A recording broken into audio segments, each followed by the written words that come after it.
sometimes hurt our kids without knowing. Yeah, it's tough to discuss, but despite our best intentions, we as parents can and will unintentionally hurt our kids. This video, it isn't about blame, because parenting is hard. Yeah, like past patterns, any pressure from society, exhaustion, it can lead to actions that really do impact our children. My hope is to raise awareness so that we can grow together.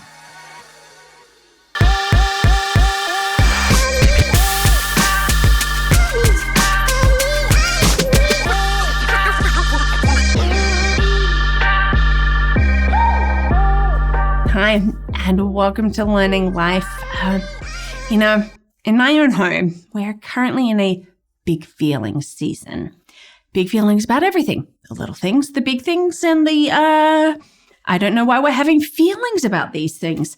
And I'm aware in that I sometimes unintentionally hurt my girls.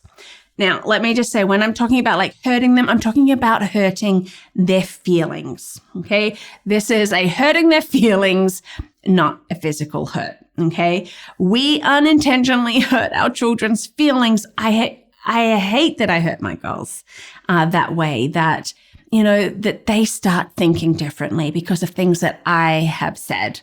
And we parents, we do this. We don't mean to, but it comes out. And so here are 5 ways that we as parents can unintentionally hurt our children's feelings. Invalidating their feelings.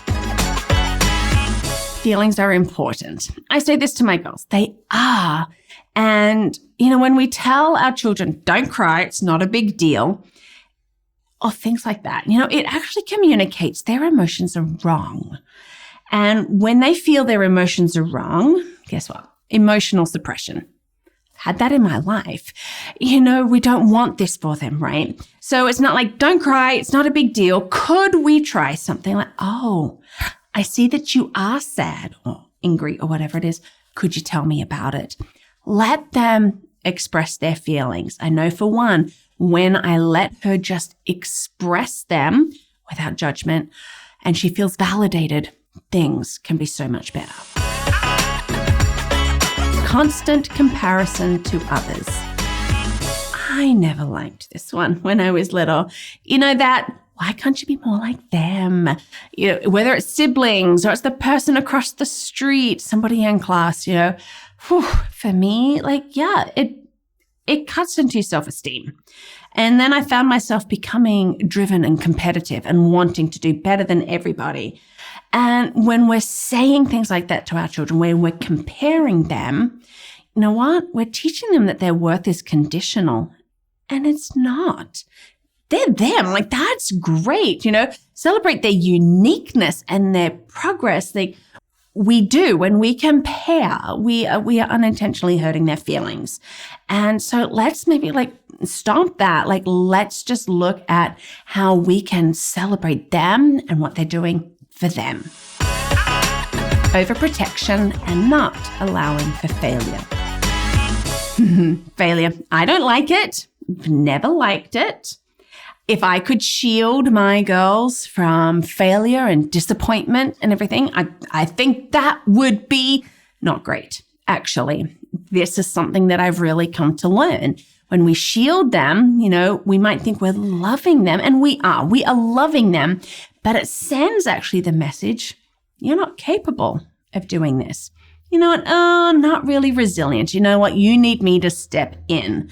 Guess what? We need to learn how to work through disappointment and the unfairness. We're in that phase. That's not fair.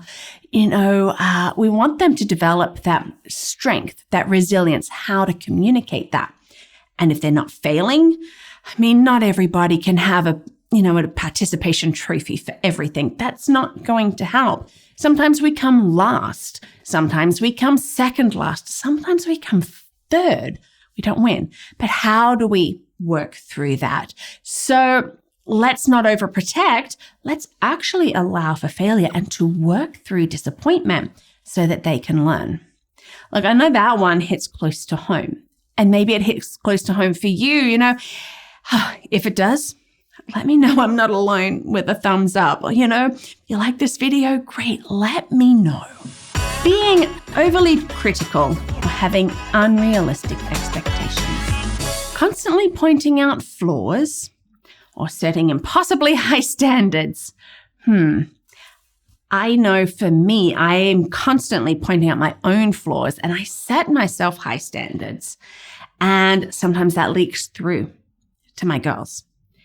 And when that sort of happens, it creates this anxiety, this fear of not being good enough.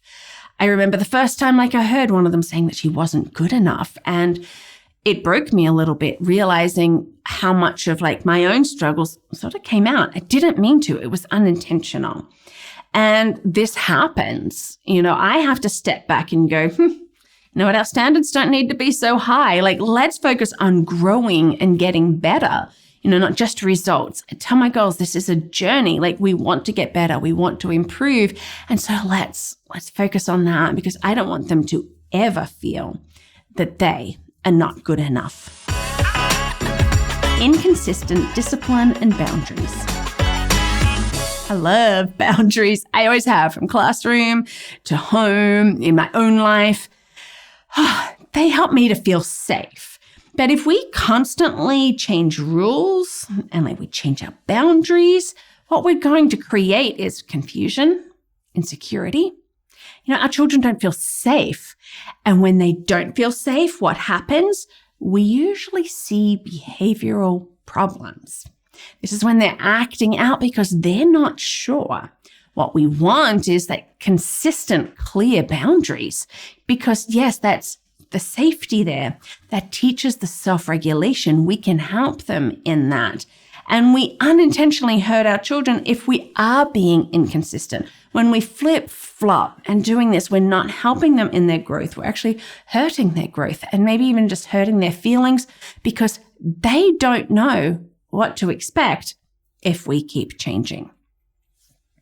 No parent is perfect.